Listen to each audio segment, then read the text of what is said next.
Breaking news చూస్తున్నా. విశాఖపట్నంలో ఒక్కసారిగా ఆకాశం ఎరుపెక్కింది. భారీ పేలుళ్లు, దట్టమైన పొగ గోపాలపట్నం, చంద్రనగర్ ప్రాంత ప్రజల్ని హడలెత్తించింది. ఓ ఇంట్లో బాణసంచా తయారు చేస్తుండగా నిప్పులు అంటుకున్నట్టు తెలుస్తుంది. భయాందోళనతో పరుగులు తీశారు చుట్టుపక్కల ప్రజలు. ఒక ఇంట్లో బాణసంచా తయారు చేస్తున్నట్లు తెలుస్తుంది. ప్రమాదంలో ఎవరికీ ఏమీ కాకపోవడంతో ఊపిరి పీల్చుకున్నారు అంతా. ప్రమాద స్థలానికి చేరుకున్నారు గోపాలపట్నం పోలీసులు, ఫైర్ సిబ్బంది.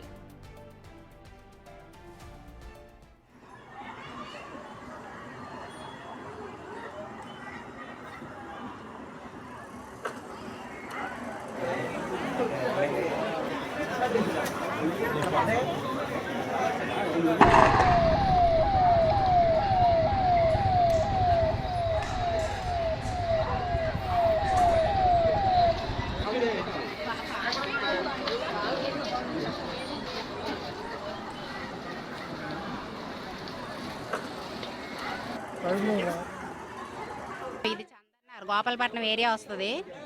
ఇక్కడ ఈ సాయంత్రం వేళలో రాత్రి 6:30 సమయంలో 7 గంటల సమయంలో ఇక్కడ పెద్ద మంటలు పొగలు వస్తే అందరూ పరిగెత్తుకొని వచ్చారు. అయితే ఇక్కడ బాంబులు తయారు చేస్తున్నారంట. అతను బాంబులు తయారు చేస్తే 2 సార్లు సీఏ గారు రావడం, గోపాలపట్నం స్టేషన్ నుంచి అవన్నీ తగలబెట్టడం అన్నీ జరిగాయి. మళ్ళీ మామూలు యథావిధి ఇక్కడే తయారు చేయడం, ఊరు మధ్యలో అందరికీ డిస్టర్బెన్స్. ఇప్పుడు అందరూ చనిపోవాల్సింది. అందరూ సండే కాబట్టి అందరూ అటు ఇటు వెళ్ళారు. ఈరోజు సండే కాబట్టి చాలా వరకు ప్రాణాలు కొంచెం మన ఇదైంది. కాకపోతే ఏంటంటే అందరూ పక్కన ఉన్న వాళ్ళు కొంచెం పొగలు మింగడం, హాస్పిటల్కి వెళ్ళడం అవన్నీ జరిగాయి. తీసుకెళ్లారు అందరూ. 108 అది వచ్చింది, తీసుకెళ్లారు. కొంతమందికి గాయాలు అయ్యాయి, బ్లడ్లు పడిపోయి అవి స్లాబ్ పగిలిపోయింది. మొత్తం ఇల్లంతా డామేజ్ అయ్యింది. అతను ఊరు మధ్యలో ఇలా తయారు చేయడం, ప్యానాలతో సెలగాటం ఆడడమే కదండి. 2 సార్లు సీఏ గారు వచ్చారు, అవన్నీ తగలబెట్టారు, అన్నీ చేశారు. మళ్ళీ మామూలే వాళ్ళు. ఇది ప్రస్తుతం గోపాలపట్నంలో మందు సామాగ్రి తయారు చేస్తున్న ప్రాంతంలో కూడా భారీగా అగ్ని ప్రమాదం చోటు చేసుకున్నట్లు కూడా తెలుస్తుంది. ఇదే అంశానికి సంబంధించిన పూర్తి అప్డేట్స్ మా ప్రతినిధి రాజు అందిస్తారు. రైట్ రాజు, ప్రస్తుతం అక్కడ సిచ్యువేషన్ ఏ విధంగా ఉంది? ఎవరికైనా గాయాలయ్యాయా? గోపాలపట్నం చంద్రనగర్ లో ఒక ఇంట్లో తయారు చేస్తున్నటువంటి బాణాసంచా ఒక్కసారిగా పేలిపోవడంతో మొత్తం మంటలు వ్యాపించి దట్టమైనటువంటి పొగ వ్యాపించినటువంటి పరిస్థితి అయితే కనిపిస్తుంది. ఒక్కసారిగా మంటలు చెలరేగడం, ఆ బాంబులన్నీ కూడా పేలుతూ తారాజువులు మొత్తం ఆకాశాన్ని అంటుతున్నటువంటిది అయితే ఉంది. దీంతో ఏం జరుగుతుందో అర్థం కానటువంటి పరిస్థితి. ఒక ఇంట్లో 3rd ఫ్లోర్ లో మొత్తం ఈ బాణాసంచా అంతా కూడా తయారు చేసి నిల్వ ఉంచుతున్నటువంటి ఒక వ్యక్తికి నిల్వ ఉంచుతున్నటువంటి నేపథ్యంలో ఒక్కసారిగా తయారు చేసి నిల్వ ఉంచినటువంటి బాణాసంచాకి నిప్పంటుకోవడంతో మొత్తం అంతా కూడా పేలుడు సంభవించినటువంటి పరిస్థితి అయితే ఉంది. దీంతో ప్రజలందరూ కూడా భయాందోళనతో చుట్టుపక్కల ఉన్నటువంటి వాళ్ళు పరుగులు తీశారు. ముఖ్యంగా చూస్తే మందుగుండు సామాను తయారు చేస్తుండగానే ఈ బాణాసంచాకు నిప్పులు అంటుకున్నట్టుగా తెలుస్తుంది. దీంతో భారీగా బాంబులు పేలినటువంటి పరిస్థితి అయితే కనిపిస్తుంది. అయితే ఒక విధంగా చెప్పాలంటే ఇవాళ సండే కావడంతో ఇళ్లలో ఉన్నటువంటి వాళ్ళు, చుట్టుపక్కల ఉన్నటువంటి వాళ్ళంతా కూడా సరదాగా బయటికి వెళ్తున్నటువంటిది వెళ్ళినటువంటి పరిస్థితి అయితే ఉంది. దీంతో ఎవరికి ఏ విధమైనటువంటి ప్రాణ నష్టం జరగకుండా ఉన్నటువంటి నేపథ్యంలో పోలీసులు అయితే ఒక విధంగా ఊపిరి పీల్చుకున్నారని చెప్పాలి. దివాళీ సమయంలో కూడా ఈ బాంబులు తయారు చేస్తున్నటువంటి వ్యక్తి మీద పోలీసులు కేసు కూడా నమోదు చేశారు. తరచూ పోలీసులు వ్యక్తికి సంబంధించి బాణసంచా తయారు చేయకుండా ఎప్పటికప్పుడు కంట్రోల్ చేస్తున్నటువంటిది అయితే ఉంది. అయితే తయారీ ఒక చోట చేసి నిల్వ మరొక చోట చేస్తున్నటువంటి పరిస్థితి అయితే ఉంది. దీన్ని పోలీసులు గుర్తించలేనటువంటి పరిస్థితి అయితే ఉంది. ఇప్పటికే బాణసంచా తయారు చేస్తున్నటువంటి వ్యక్తి మీద కేసులు కూడా ఉన్నాయని పోలీసులు అయితే చెప్తున్నారు. కాకపోతే ఇది 3rd ఫ్లోర్ లో జరిగినటువంటి నేపథ్యంలో 2nd ఫ్లోర్ లో కానీ 1st ఫ్లోర్ లో కానీ చుట్టుపక్కల ఉన్నటువంటి ఇళ్లలో కానీ ప్రజలెవరు లేకపోవడం, అంతా ఇళ్ల బయట స్థితుల్లో ఎలాంటి ప్రాణాపాయ పరిస్థితి కానీ తీవ్రమైనటువంటి గాయాలు కలగలేదు. దీంతో ఒక విధంగా ఊపిరి పీల్చుకున్నటువంటి పరిస్థితి అయితే ఉంది. కానీ ఇళ్ల మధ్యలో, ఎందుకంటే ఇది ఎక్కడో మారుమూల ప్రాంతంలోనో సిటీ అవుట్స్కట్స్ లోనో జరిగినటువంటిది కాదు. చుట్టూ ఇళ్లు ఉన్నటువంటి నగర నడిబొడ్డున అటు ముఖ్యంగా చూస్తే గోపాలపట్నంలో ఇళ్ల మధ్యన తయారు చేస్తూ బాంబులు తయారు చేస్తూ ఉన్నాడు. వాటన్నింటినీ కూడా ఒకే చోట నిల్వ ఉంచుతున్నటువంటి పరిస్థితి అయితే కనిపిస్తుంది. ముఖ్యంగా ఇళ్లలో కనుక ప్రజలు ఎవరన్నా ఉంటే మాత్రము అంటే గడిచినటువంటి 10 రోజుల క్రితం కాకినాడలో సంఘటన చూసాము.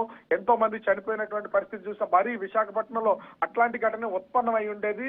ఎవరు ఇళ్లలో లేకపోవడం అనేది ఒక పెను ప్రమాదం నుంచి తప్పించుకున్నటువంటి పరిస్థితి అయితే కనిపిస్తుంది. మనం విజువల్ లో కూడా చూస్తే మొత్తం ఆ వీధి అంతా కూడా బాణాసంచ ఏదో దివాళీ సమయంలో పేల్చినట్లుగా ఇల్లు మొత్తం అంతా కూడా పేలిపోతూ మొత్తం ఇల్లు బీటలు ఇచ్చేసినటువంటి పరిస్థితి కనిపిస్తుంది.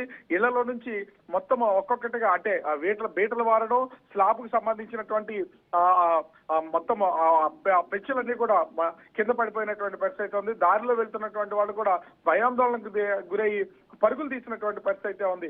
ఇట్లాంటి వాళ్ళ మీద కఠినమైనటువంటి చర్యలు తీసుకోవాలి. అధికారులు ఏదో తూతు మంత్రంగా తనిఖీలు చేస్తారు, లైసెన్సులు తీసుకోకుండా ఇలా తయారు చేస్తున్నటువంటి వాళ్ళ మీద కఠిన చర్యలు తీసుకోకుండా ఏదో తాత్కాలికమైనటువంటి ఫైన్లు వేసి వదిలేస్తున్నటువంటి నేపథ్యంలోనే ఈ ప్రమాదాలు అయితే సంభవిస్తున్నటువంటి పరిస్థితి అయితే ఉంది. అయితే గోపాలపట్నం పోలీసులు మాత్రం తరచూ అతను తయారు చేస్తున్నటువంటి ప్లేస్ ని తనిఖీ చేస్తూనే ఉన్నారు. బాంబులు తయారు చేస్తున్నారు లేదనేది గతంలో కూడా అతని మీద కేసులు పెట్టడంతో పాటుగా అక్కడ ఉన్నటువంటి టపాసులన్నింటినీ తీసుకుని తగలబెట్టినటువంటి పరిస్థితి ఉంది. అయినా కూడా ఒక చోట తయారు చేసి మరొక చోట వీటిని నిల్వ ఉంచుతున్నటువంటిది అయితే ఉంది. నిల్వ ఉంచినటువంటి ప్లేసుల్ని పోలీసులు గమనించినటువంటి నేపథ్యంలో ప్రస్తుతం అయితే ఈ పేరు ప్రమాదం అయితే సంభవించినటువంటి పరిస్థితి అయితే ఉంది. దీంట్లో ఏ ఒక్కరికి గాయాలు కాకపోవడం, ఎవరు ప్రాణాపాయం లేకపోవడంతో ప్రస్తుతం అక్కడ ఉన్నటువంటి స్థానికులతో పాటుగా పోలీసులు కూడా అధికారులు ఒక విధంగా ఊపిరి పీల్చుకున్నారని చెప్పాల్సినటువంటి పరిస్థితి అయితే ఉంది. ప్రస్తుతం అయితే ఫైర్ సిబ్బంది మొత్తం మంటలన్నింటినీ కూడా అదుపు చేసినటువంటి పరిస్థితి అయితే కనిపిస్తుంది. వినయన.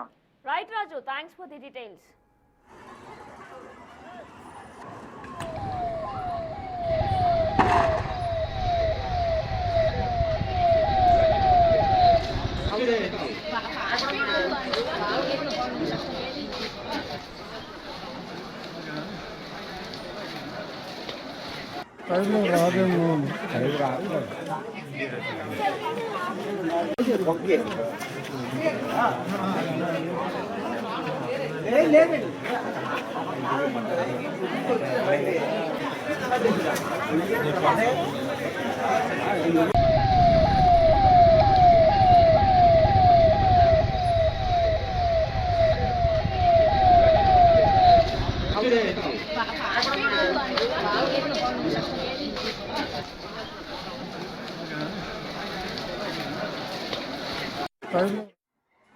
అయితే ఈ వ్యక్తి ఉన్నాడు, ఈ వ్యక్తి మీద ఆల్రెడీ మన కేసులు కూడా నమోదు చేయడం జరిగింది.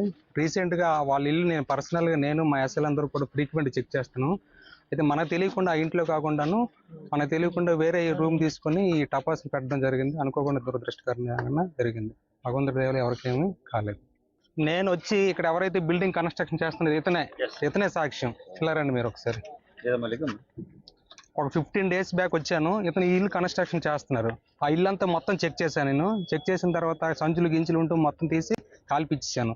ఇతను కన్స్ట్రక్షన్ చేసినప్పుడు చెప్పాను నేను, ఆయన తయారు చేసినట్లయితే ఆయనకు ఒక్కరికే కాదు మిగతా వాళ్ళందరూ కూడా ప్రాణాలు పోతాయి, దయచేసి ఏది ఉన్నట్లయితే నాకు ఇన్ఫర్మేషన్ ఇవ్వండి అని చెప్పేసి ప్రత్యక్ష సాక్షి ఇతనే వచ్చి ఆ సామాన్లు ఏమున్నాయో అవన్నీ తీయించి బయట పట్టించి వాటర్తో కడిగించారు వాళ్ళది.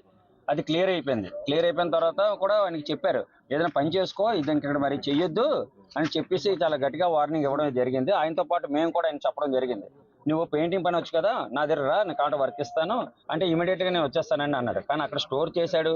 నేను ఒక రోజు అడిగాను, అడిగితే లేదు అంత రేట్ లేదు, కావాలంటే తాళం ఇస్తాను చూసుకో అని కూడా అన్నాడు మాతోని. ఇంకా మేము భయం వేసింది, మేము పక్కన ఉంటాం కదా అందుకోసం అని. అయితే అతను ఆ మాట అన్నాడు, మరి అది ఫేక్, అది అంటే అది అబద్ధం చెప్పాడు అతను, అంతే. ఇవాళ తెలిసింది మాకు.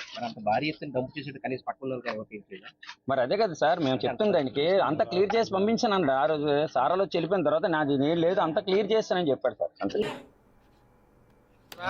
ఇల్లు అయిపోయింది, వ్యాపారం అయిపోయింది. తమ్ముడు వీడిది బాంబు కొడదా ముచ్చిందిరా తమ్ముడు, విడిది ఏంది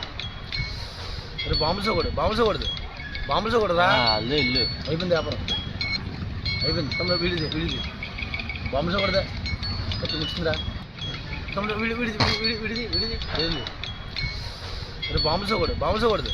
బాంబు కొడదా ఇల్లు అయిపోయింది, వ్యాపారం అయిపోయింది. తమ్ముడు వీడిది బాంబు కొడదా ముచ్చిందిరా తమ్ముడు, విడిది ఏంది బాంబు కొడదా ఇల్లు అయిపోయింది.